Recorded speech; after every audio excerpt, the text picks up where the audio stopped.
તો ભગવાન વ્રજ છોડીને ગયા ત્યારે રાધાજીને વરદાન આપ્યું કે તારું કોઈ એક નામ લે. બોલો રાધે રાધે, રાધે રાધે, રાધે રાધે.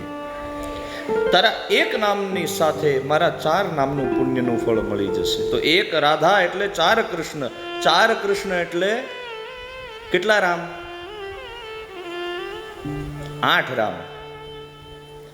અને 8 રામ એટલે 8000 વિષ્ણુ સહસ્ત્ર નામ. તો રાધે રાધે, ભગવતીનું નામ લેવું, રાધાજીને યાદ કરવા.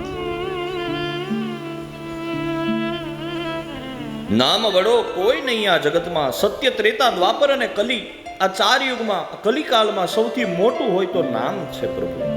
તમારાથી કઈ મોટા નિયમ થાય રે ના રે કોઈ વાત. આ થોડુંક મોડું શરૂ થયું, મને ખ્યાલ છે, એટલે થોડું મોડું થાય. કારણ કે મારે જ્યાં કથા પુગાડવી ત્યાં તો પુગાડાય જ, તમારો રાસ રમાડાય જ.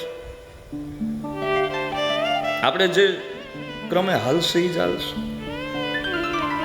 તો ભાગવતનો મહિમા સમજાવવા માટે સુખદેવજી મહારાજ રાજા પરીક્ષિતને જે કથા કહેવાના છે એની મહિમા સમજાવવા માટે સૂત અને શૌનકનો સંવાદ હાલે.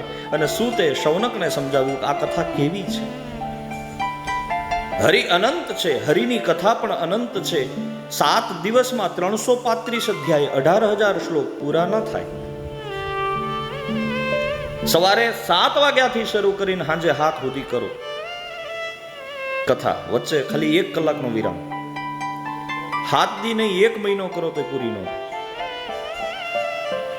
1 વર્ષ કરો તોય પૂરી ન થાય. હમણાં પ્રફુલભાઈએ બહુ અદ્ભુત વાત કરી. તમને નથી લાગતું કે આ કનૈયો કેવડો મોટો જાદુગર છે?